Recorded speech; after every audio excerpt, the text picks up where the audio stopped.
Good morning, good afternoon, good evening, and good night to some of you from all over the world calling in here at the Central Enterprise World Forum. Thank you so much for tuning in. Today we're talking about Youth to the Front. My name is Chamba Ellen Chilemba. I am part of the Weir Family Foundation team working actually on the program and also helping with social media. And I'm also the founder of Tuwale, a community-based organization here in Malawi that works on creating educational and entrepreneurial opportunities for young women and other marginalized genders. And I'm a DJ and activist, so music pinhead. But today's not about me. I am very excited to have on the floor with me two giants. One of them will be tuning in very soon. But first, let me introduce Niall Rogers, who is firstly just a Grammy Award winning composer, guitarist, producer, songwriter, actually chairman of the Songwriters Hall of Fame, and the co-founder of Chic, which some of you might remember from songs like La Freak, Good Times, and also co-founder and chairman of the Weir Family Foundation, which is an organization and a community working to amplify the work of young people all around the world through various resources, connections, mentorships, and opportunities such as the Youth to the Front Fund.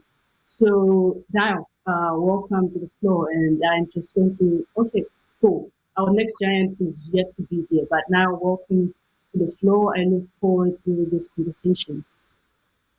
Thank you. Good to be here. So without further ado, I think we can just start to talk about what the We're Family Foundation is. What is this concept of We're Family? Why did you establish and co-found We're Family Foundation?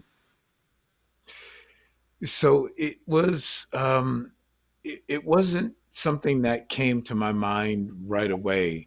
I guess one would say, to be completely honest, it was this sort of triphasic reaction um, to three specific incidents that really motivated me to do something above and beyond what the recording industry was doing.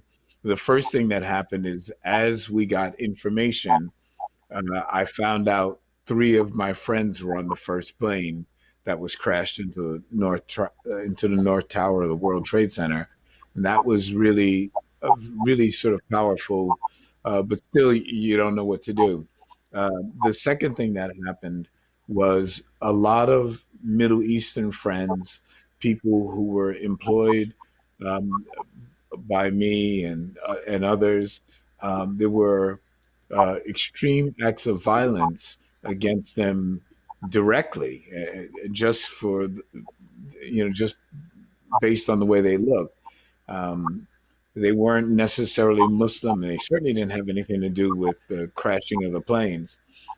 And then the third thing that really motivated me was friends of mine from South Africa who were calling me repeatedly, saying that they had just seen a film in which I was in this documentary with Nelson Mandela, and he was dancing to the song "We Are Family," and they thought that I should use the song to help jumpstart the healing process in America. Now, all of this was sort of very confusing to me because at the time I was quite emotional and I didn't understand what the song "We Are Family" would have to do with any type of healing in an extreme situation like that. It was quite abstract. But as more and more people talked to me, I started to believe in what they were saying. Not that I really felt it passionately in my heart, because you got to understand, as a composer, you write something and that means something to you very, very specific and very clearly. It means it was a song for Sister Sledge and We Are Family. It was about their family and the unity and the love that they shared for one another. It was hard for me to stand back and take that title and take that song and say now it represents the unity and the love that others have for each other. That was just very difficult for me. But somehow I just kept listening to people around me, and I felt this the level of their sincerity, and that made it started to make sense. And I remember in particular talking to this one very small girl and asked her if she knew the song "We Are Family," and she sang the song to me, and she told me, of course, she knew it, that her teacher wrote it. And I thought that that was the cutest thing ever. I was like going, wow, if it had become so ubiquitous that she really thought that just because her teacher taught it to her, that her teacher had composed it, that meant to me like it had become part of the American musical lexicon because this girl was all of 7 years old. So it started to become clear to me that now I could understand "We Are Family" as a having a different meaning and a different message. Oh, thank It's you so still much hard for for that. me, you can Yeah, yeah. No, thank you so much for that. And I thought the fact that you touched on it being a song that was close to heart for Nelson Mandela, just especially touched on how global the song had become and the different areas that it had touched, including South Africa. And interesting enough, one of our speakers who is supposed to be with us today is Amonge, who is youth activist from South Africa. She is the co-founder of Blackboard Africa, which is a platform that creates growth opportunities for young people focusing on mentorship and leadership, and they host various workshops across the country that they've had nationwide, global-wide attention, reaching platforms such as TEDx, Global Citizen. Um, I know that she was on Black Girls Rock with Michelle Obama. So this is just the wideness of the influence. But also fascinating enough, Amonge is a We're Family Foundation global team leader, and that's sort of part of this mission that's grown from this song that was already reaching us all globally, but now has transformed into a way of also activating and inspiring communities to come together for action. And with that, I just wanted you to touch on that a bit now, just like how the foundation, the community that's formed from a family at home of the needs and areas that need action in the world today. Yeah, when the organization first started, we had to find our way because uh, 9/11 was such a chaotic situation. And typically, what winds up happening is not just the music business, but I'll specifically address the music community. Typically, we just raise money and we throw money at a situation, and that's not really very effective. It's a nice gesture. It's a warm-hearted gesture that the world can look at and see, oh, that's cool. They're giving money to these people. They're giving money to those people. But I've been involved with so many political actions that I've seen that when things are not properly thought out, that money alone is not usually the answer to the situation. So what we did with We Are Family, um, we started to work with people who are on the ground in various areas to actually address basic human needs, and then we started. So we started building schools. We figured, oh, that's always good because it's education. Education. Everybody needs education. And then we started to hone in on food, clothing, shelter, um, medication, things like that. And as we got more and more sophisticated and we started to bring in more people, um, more NGOs, we had.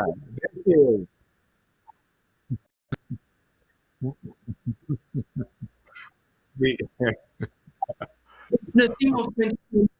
so you, Yeah, you can but see our we'll be DTLs are major disruptors, and Amunge is getting down. He's doing the disruption thing yeah, all out. Anyway, just so for just want to quickly say that as we became more and more sophisticated and as we had more interactions with more global team leaders, which has now become the foundation of our program. It is I would say, the pillar that we build everything upon. It's now dealing with youth and dealing with teens. Yeah. just that's what life um Monge is having so having a bit of back in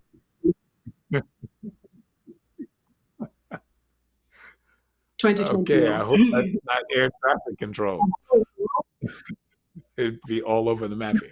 Um, so, are we cool, Amange? We're just talking Okay. about you. So anyway, I hope I didn't lose focus here. But basically, once we started, as the organization became more and more sophisticated, as we became smarter, we started to focus on global team leaders because we noticed that the teens were actually working on these problems of uh, solving basic human needs problems. We became a year-long mentoring program, which all of a sudden changed our focus and changed our effectiveness. And as we got deeper into the mentorship program, we started to expand our, don't want to call it, I'll call it our participant base. So we started to expand our participant base. And not only did the global team leaders start to bring in more global teams, but the mentors themselves became part of the family. And I'm very proud to say that at this point in time, I'm just going to throw out random numbers and you guys can correct me. But I know that our programs and our teens have touched millions and millions of people, which would have gone much further than to just throw money at people like we were doing in the initial phases. Thank you so much for that, Niall. And I love how you're able to show that shift of focus of rather giving funds to rather empowering the people within the communities, people that are affected by the issues, to address the issue. And so that's just that's exactly what global team leaders are doing with We're Family. And Amonge, welcome. We were a little worried that you didn't be able to join us, but it's so great to have you. We did a bit of introductions, and I was just talking about the work of WAF from the history to the present time, working with global leaders all around the world. And we take on your work with Black, but why don't you tell us a little more on the need of Blackboard Africa?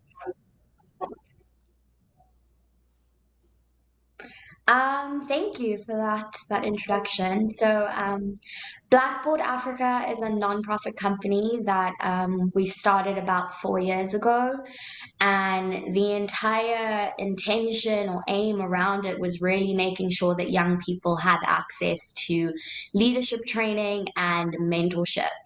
But I think it really arose out of like a frustration of just not feeling represented, not feeling like there was a sense of belonging amongst us as as Gen Z Africans, just trying to find that sense of identity, I guess. So I think it arose out of us saying, hey, I think we need a platform to represent ourselves and to really drive home what we think should be, the African narrative and rewriting it. And then from that, I think it was taking it a step further and saying, actually, let's be the narrative. Let's actually take up space. Let's be the leaders. Let's be the innovators. And that's kind of how we got to where we are today.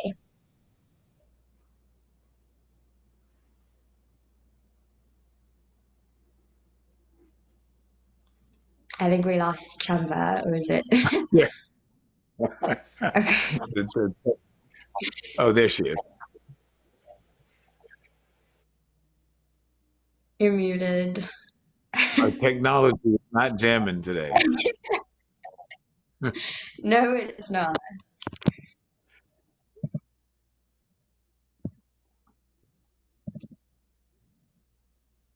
Chumba, can you sign?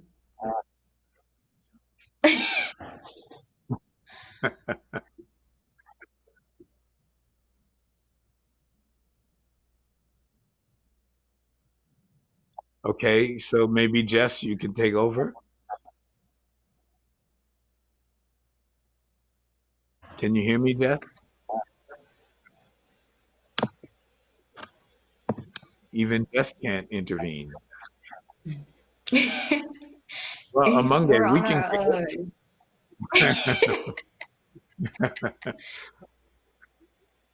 um, Hi. so Oh, I, I no. I already know all about it. Oh, wait a minute. There's Jess. Awesome. Hey, everyone. My name is There Jess you go. Titanico. I'm executive director of We Are Family Foundation. I'm going to take over while Chamba sorts her tech issues and join the conversation with Niall and Amange. It's such a pleasure to be here. I think what's really wonderful right now is this groundswell of youth that is shaking up around the world, and especially in the recent revolution that's been happening around the world. I would really like to address what's going on right now and talk about you to the front line, Niall, and kick off with you and really understand, We Are Family was started on tolerance and diversity and bringing people together across borders and cultures and religions and races. But what is it about this moment right now that we find ourselves in that is so important and so critical, not just for real change, but bringing youth into these decision-making tables and activating them on a global scale to address this massive issue? So the great thing about the Youth to the Front Fund, from my perspective, is that We a Family Foundation has been very, very effective at amplifying their voices, amplifying their actions, and showing what a lot of the youth can do around the world. But what we've also noticed is that sometimes to make sure that these programs are sustainable, that they do in fact need financial aid, and a lot of the times, um, people who are disenfranchised, they can't exploit the same avenues of opportunity that, say, a guy like me can, who's made millions and millions of dollars. But in fact, they do have organizations that have great track records. They are quite sustainable. They are fundable. And we decide that after we've done our due diligence and assess the risk factor, we then fund these organizations. This technology is killing me. I'm getting audio from everywhere. Like I don't know what the source of the errant audio is that I'm hearing. Where is that? What is that? I don't know. I think we're just going to have to push through it We and just, and just wing it. Cool. just wing it. Okay, great. So anyway, I hope that made some modicum of sense. I'm not really sure, but I certainly know you know where I'm coming from, Jess, and Amunge, you Absolutely. know where I'm coming from. Yeah. Just, Bring you I just want. to this. Mange, the work that you do is really in line with everything that's happening right now. And you've been doing this work, for a while. And I'd love to bring you into this conversation to join what you're doing with your organization on this very topic and bringing you to the front. Yeah. I think in general, I think we're facing so many social issues specifically right now. And I think we're seeing that they are being highlighted and they're being sort of emphasized more during this time. And I think it's so, there's platforms like We Are Family Foundation, and with Blackboard Africa, what we're trying to do is make sure that they have the proper tools and the proper resources, and that they are personally equipped to be able to start to take on some of those challenges. So I think that's kind of our approach. We're doing it by building up leadership skills, building up self-esteem, but then we're also doing on another end where we're equipping young people who are specifically venturing into the space of social impact.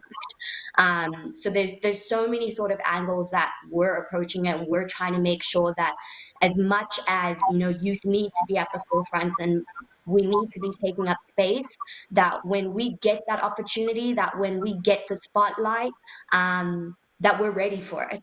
So I think that's what we do. Yeah. What started you on this journey? How old were you when you started Blackboard Africa? And what made you really start at such a young age and have the capacity to think, I'm going to make all this change? I was, I think, 15 years old. Yeah, and I think I was just overwhelmed by all of the little things, all of I was facing an identity crisis, you know, being born in a post-apartheid South Africa, which is supposed to be, you know, completely rainbow nation, and we weren't feeling that. We were being marginalized in so many different ways, and I think that was a major factor. You know, the unemployment rate of young people in this country was a major factor, kind of really opening up the scope of entrepreneurship in general. So I think it was a culmination of all of those realities, and I think I was really tired of waiting for someone else to act on it. And I think sometimes we get into in a state of waiting for somebody else to fix your problems. And I didn't know what to do at the time. So I said, let's talk about it, you know, let's have discussions about it. And it started on social media and online. And I think it's grown into what it is now, where we're not just having conversations, but we're initiating action afterwards. Yeah. And I want to kick it over to you now. I mean, you've seen young people take action through your whole life. You've taken action your whole life, starting as a young person yourself. What is so different about this time that we find ourselves in, between obviously not just that we're all connected on, you know, social media and through the internet, but also that you know, companies and private and public sector are starting to understand the importance of inclusion and bringing cross-generational perspectives and impact to the table. What is it about this moment, though, that you feel, what can young people contribute at no matter what stage they're at, whether they're just getting inspired, just starting out, looking for a way to collaborate with other young people? What is it about now, So Niall? I think that right now, and I'm just hoping um, that young people would like to become engaged in the process. It's quite easy to be reactionary. It's quite easy to just, you know, uh, to sort of blow up and protest, and especially now it's so easy on social media to just criticize somebody. But the thing that's really difficult is the follow through. It's how do you keep it going? How do you internalize what made you feel like Amunga said, it's so great. You know, she was waiting for something to happen, waiting, and finally you get so frustrated. You say, I have to do something myself. Once you decide to do something yourself, I think that that's when when it changes from just reactionary feelings to focus and follow through, because now you start to set goals.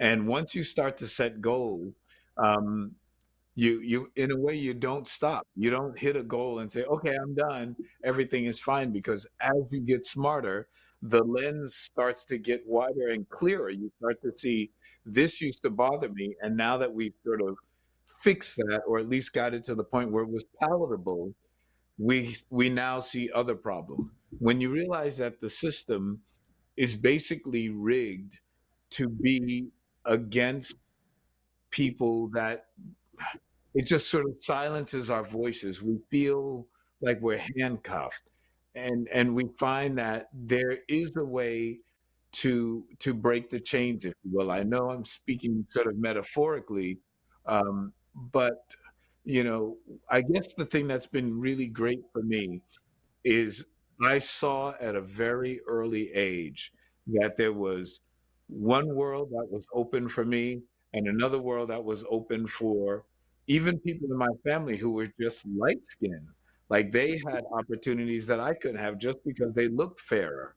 Um, and it was clear and apparent that there was a white world and a black world and a sort of light skinned black world. And I had to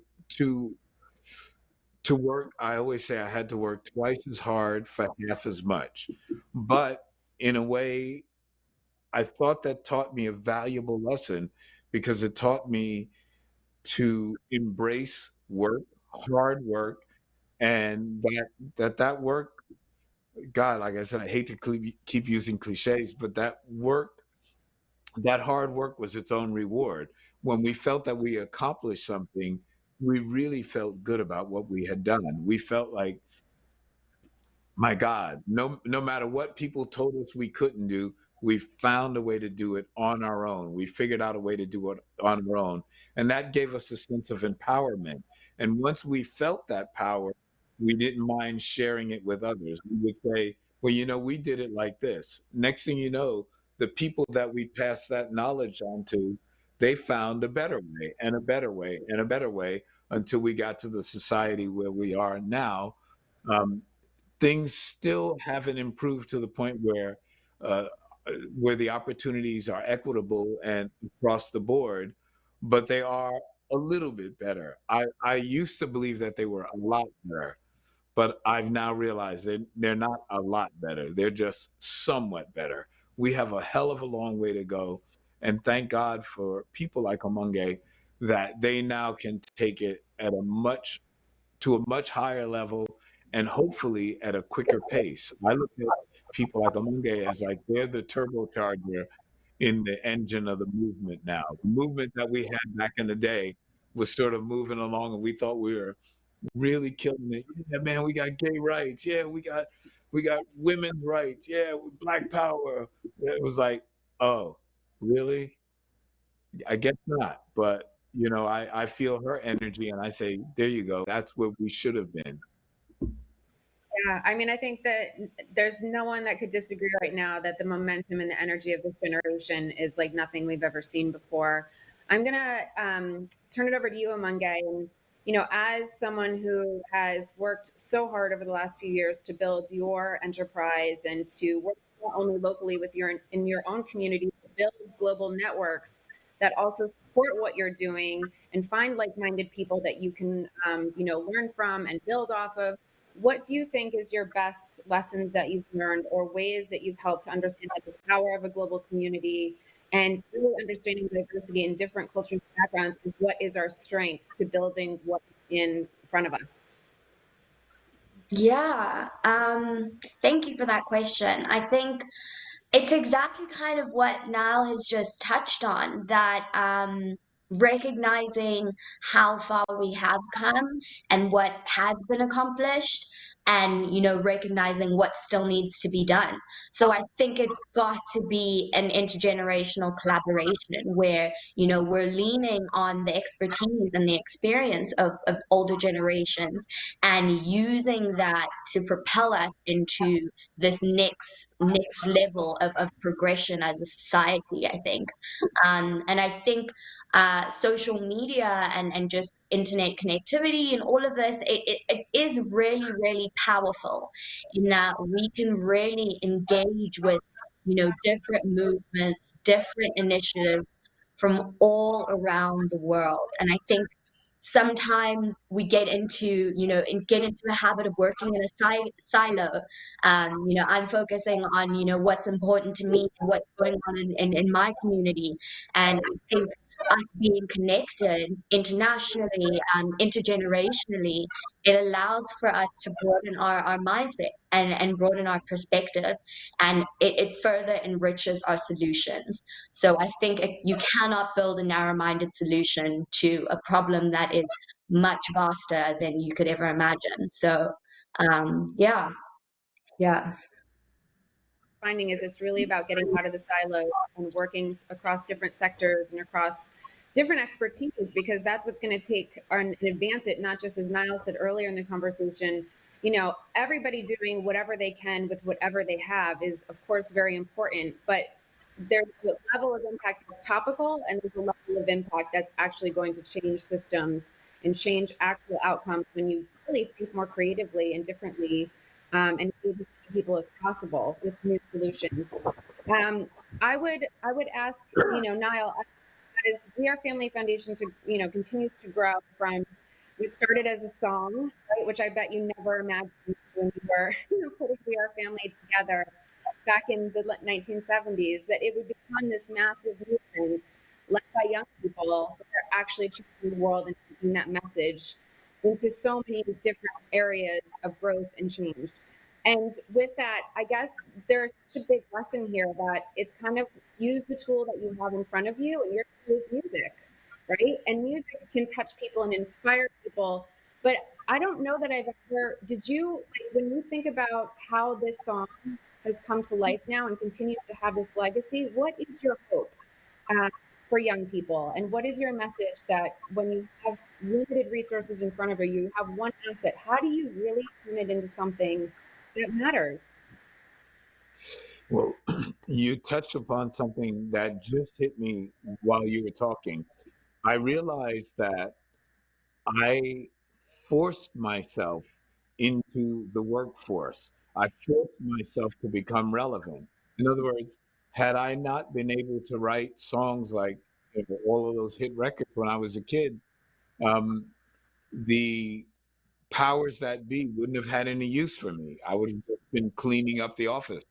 Not that cleaning up the office wasn't a noble job, because I was pretty dedicated when I was cleaning up offices.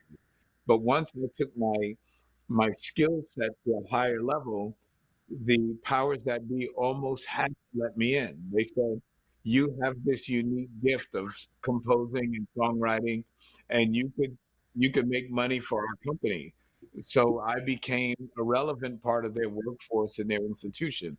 Um, I believe that in today's world, that, hoping that young people are fascinated with things that they just like, with technology, and then they can actually turn that into a usable skill companies need. They have to, I always say that my guitar playing or my music was my passport into people's lives around the world. Had I not been able to do that, I wouldn't have the opportunities that I've created for myself.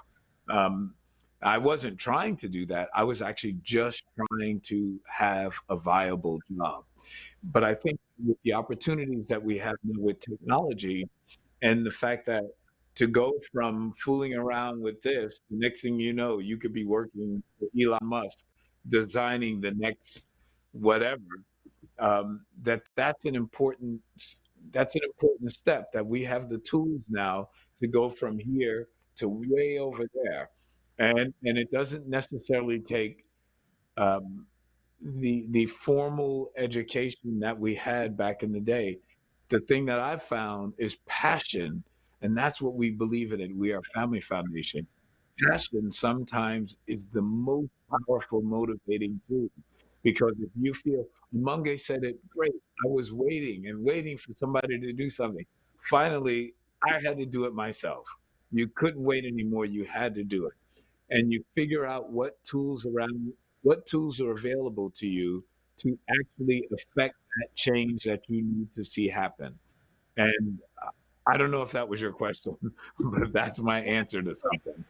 It's exactly what you said. It's using what you have, and your skill and your passion, and then turning it in. And there's an obvious way to turn it into something, which was a not so obvious way, which is then, with We Are Family, it became something so much bigger and greater.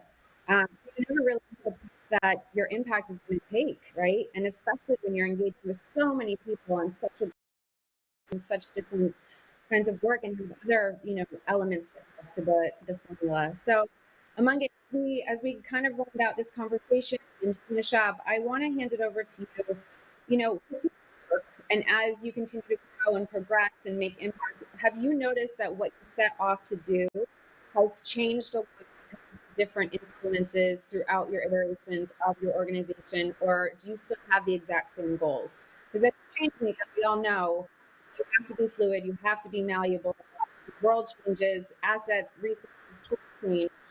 So, how has that journey worked for you, and what is the goal? Yeah, I think the reality is that like you're always going to be evolving in this space.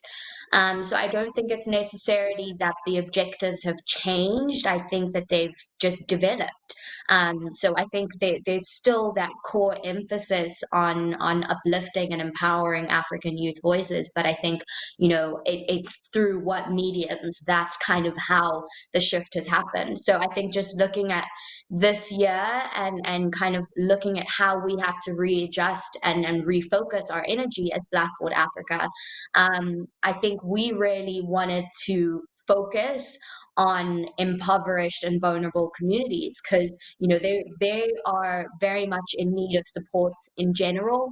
And then COVID-19 happens, and everybody is kind of in fight or flight mode. So those communities are left to fend for themselves. And I think 100% us as an organization, it was so important that we redirected our attention to those communities. So with the Fan Her Flame program that we launched this year, it was all around making sure that young girls are feeling more empowered. When you're at home and you're faced with issues around gender-based violence, on top of the reality of not being able to access school and this and that, I think we just really wanted to make sure that they had those tools at their disposal, knowing how to use your voice, knowing your purpose, and kind of really building on that. So I don't think that it ever changes, but you definitely have to evolve and adapt to the situation and to the circumstances. So as we round out this conversation, and before we kind of close out, Niall, I'm going to kick it over to you again and just say, what is your hope? We're in such a wild time. What is your hope for those who are tuning in from around the world? What is your inspiration that you can leave everybody with today, your message of how we really bring people together to solve these I, problems? I guess I really hope that the passion that I see and that I feel is something that stays within people, that it actually becomes